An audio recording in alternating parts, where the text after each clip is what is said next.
부동산 신문 읽어주는 공인중개사의 땅사고TV 임동성입니다. 매일경제 부동산 소식입니다. 집값이 올해보다 더 떨어진다고 하네요. 내년에 주택 공급 4만 가구로 뚝 떨어집니다. 공급량이 줄고 있다라는 소식이죠. 근데 이게 공급량이 줄면 가격은 올라야 되는데 이게 이게 뭐 가격이 그것보다는 지금 이제 이자율 때문에 더 주는 거죠. 그래서 힘들 거라고 생각을 해서 자체적으로 지금 분양이라든지 건설사가 제공을 못 하는 거예요. 사람들이 미분양의 이렇게 공포 때문에. 삼성물산 2,549가 대단지 레미안 송도역 센트리플 내년 상반기 공급할 예정이고요. 그다음에 우리도 파주처럼 규제 해제 효과 기대감의 양주 평택석 공급 본물을 이루고 있고요. 내년 집값 더 떨어진다 아무런 점만 주택 공급도 4만 가구로 뚝 떨어지고 수도권 건축 인하가 34%가 줄었다고 그러고요. 이제 적용 특화 하는 경우가 분양이 좀 잘 된다는 소식. 이제 이자가 부담이 돼도 지금 사야 된다라고 하는 것은 2030 세대가 근데 다시 좀 매수세가 재증가하고 있다는 건데 이게 뭔 내용이냐면 지금 아파트 가격이 많이 떨어져 있고 내년에도 더 떨어지고 할 것인데 그래서 대출 이자는 많이 늘어날 건데 그래도 연봉이 높고 직업도 좋고 이렇게 하시는 분들 지금 사는 게 그래도 가장 싼 또 타이밍이거든요. 현재 구간은 그걸 말하는 겁니다. 힘들죠. 전체적인 맥락을 보는 게 한국경제 신문의 부동산 파트입니다. 연내 수도권 6만 3천 가구 분양하고요. 서울 비율이 고작 8%입니다. 그 다음에 경기도 보증금 못 돌려받는 깡통전세 매물 증가하고 사기 적발 많이 된다고 하고 있고요. 은평 자이더스타 분양하고 있습니다. 재건축 호재에도 안 사요, 안 사. 결국 20억 무너진 음마아파트. 여기가 가장 오늘의 뉴스는, 미 연준이 0.75포인트, 0.75bp, 0.75bp, 0.75%, 금리를 4연속 올렸습니다. 급박하게 지금 기준금리가 오르고 있습니다. 그래서 연준은 끌고, 한은은 밀고, 또 한은도, 지금 이제 한은하고 미 연준 사이가 1%, 지금 기준금리 1% 차이가 나다 보니까, 한은도 다음에 0.5% 올릴 가능성이 다분히 이제 0.25냐, 0.5bp냐, 0.25bp냐 하는데 아마 대출 많이 돼서 경기 침체되고 이런 걸로 계산하면 0.25 올리는 게 맞을 거고 물가상승률 잡고 뭐 이런 거 계산하거나 또 환율 때문에 다시 물가상승률 상승 이런 거 막으려고 하면은 최소 0.5bp는 올려야 된다고 하는 게 예측해 볼 수 있는 그런 견해들이 많은데 또 한은이 어떻게 결정할지를 모르겠어요. 자, 그건 그렇고 연말 연시 주담대 대출이 10%를 육박합니다. 기준금리는 그런데 시중금리 주택담보대출은 10%를 육박한다는 거죠. 죽어나죠. 죽어납니다. 대출 많은 사람들이 죽어날 것 같아요. 자, 기준금리 이달 4% 진입 후 내년 3월 5% 전망하고 있고요. 미국 기준금리 말한 겁니다. 한은 더 폭풍 맞춰 연말 3.5% 넘어 내년 4% 가능성을 보이고 있고요. 이 경우 시장금리가 9에서 10%까지 월 상환액이 1.5배로 증가하고 있습니다. 글로벌 인플레이션 지속적인 물가 상승 현상이 점처럼 잡히지 않으면서 미국 중앙은행이 기준금리를 계속해서 대폭 인상하고 있고요. 보폭을 맞춰야 하나 한국은행은 역시 가파른 기준금리 상승 기조를 이어가면서 올해 연말을 넘어 내년 초에도 시장금리가 크게 오를 전망이고요. 시중은행들은 상당 기준 7%를 넘어 8%를 향해 가는 대출금리가 9에서 10%대까지 갈 수 있다고 보고 있어요. 2일 금융원에 따르면 미 연방준비제도는 현지 시간 1일에서 2일 연방공개시장위원회 FOMC를 열고 기준금리 인상폭을 결정했고요. 시장에서 연준이 이번에 FOMC에서 기준금리를 0.75포인트 올리는 자이언트 스텝을 밟을 것으로 예측하고 있습니다. 이 경우 4번 연속 자이언트 스텝을 단행하는 것으로 기준금리는 현재 3에서 3.2%에서 3.75에서 4%로 지속해 됩니다. 상당 기준은 본격적으로 기준금리 4%대 시대에 진입하는 거고요. 시장에서는 앞으로 행보에 더 주목하고 있습니다. 피봇에 대한 기대감도 나오지만 이 역시 인상폭을 0.75포인트에서 0.2에서 0.5포인트로 낮추는 수준에서 될 것이란 관측의 무게가 실리고요. 글로벌 투자은행 골드만삭스는 미국의 기준금리가 내년 3월께 5%로 정점을 찍을 것으로 전망했고요. 미 연준은 이달 0.75포인트에 이어 12월 0.5포인트 올리고 내년 2월과 3월에 각각 0.25포인트 인상할 것이라는 예상입니다.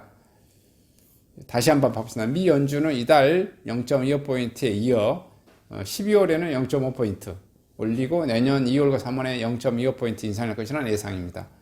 더 올릴 수도 있죠. 이제 최소 이렇게는 예상한다 이거죠. 미국의 기준금리가 4.75. 근데 지금 연준의 파월 의장이 이런 식으로 이런 뉘앙스로 이제 예측한 것처럼 말을 했긴 했는데 가장 중요한 게 미 연준 의장이 말한 게 뭐예요? 물가가 2% 될 때까지 해야 된다는 거예요. 물가가 2% 될 때까지 하는데 2월과 3월에 0.25, 0.25, 뭐 또 0.5 이렇게 올릴 수 있는데 안 잡히면 어떻게 돼요? 제일 중요한 게 물가가 잡혀야 된다는 거예요. 물가가 지금 막 8% 그러는데 2% 때까지 안 잡히면 어떻게 계속해서 올릴 거란 거예요. 이게 제일 중요해요. 사람들은 긍정적으로 뭐 좋아하고 또 어찌고 저찌고 이렇게 해서 뭐 이렇게 긍정적인 시너지로 이렇게 자꾸 호도하는 것 같은데 그렇게 해서 뭐 조금 올려야 된다, 안 그러면 다 죽는다, 뭐 이런 뉘앙스에 계속 보내고 있습니다. 근데 그것이 중요한 게 아니고 가장 중요한 포인트가 뭐다? 물가가 잡혀야 된다 이거예요. 물가가 지금 8% 된 게 6%, 뭐 4%, 뭐 3% 이렇게 떨어져야 되는데 안 떨어지면 어떻게 돼? 금리를 0.75 올리나 0.5 올리나 어쨌든 계속해서 회의가 들어오면 오는 족족이 올릴 거란 거예요. 그게 가장 더 중요한 겁니다. 미국의 금리가 4.7에서 5까지 올라가면 하는 역시 기존 예상치보다 인상폭을 늘며 따라갈 가능성이 높고요. 영국의 기준금리 역전 차이가 벌어질수록 원화 가치가 떨어지고 자산 가치 하락에 우려한 외국인 투자가들이 국내 금융시장에서 대거 빠져나가는 가능성이 커지고 원달러 환율 상승으로 수입 물가가 크게 오르면서 국내 소비자 물가에도 악영향을 미칠 수밖에 없습니다. 이 때문에 한은은 금융통화위원회가 미국의 빠른 보폭에 발맞춰 현재 3%대인 기준금리를 계속해 인상해 3.5%를 넘어 내년 초 3.75에서 4%까지 갈 수 있다는 전망이 나오고요. 한은은 이달 24일 올해 마지막으로 금통위를 열어 기준금리를 상승폭을 결정하게 됩니다. 내년에는 1월 13일, 2월 13일, 4월 13일 등으로 예정되어 있습니다.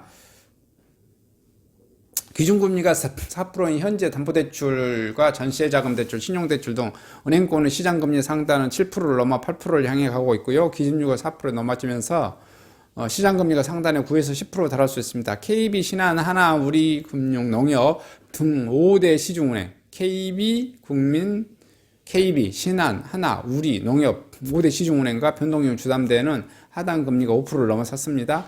변동형 주담대 지표금리 신규 취급의 기준 코픽스 자금 조달 비용 지수는 지난해 7월 0.9에서 올해 9월 4.40으로 1년 새 2.45포인트가 급등했습니다.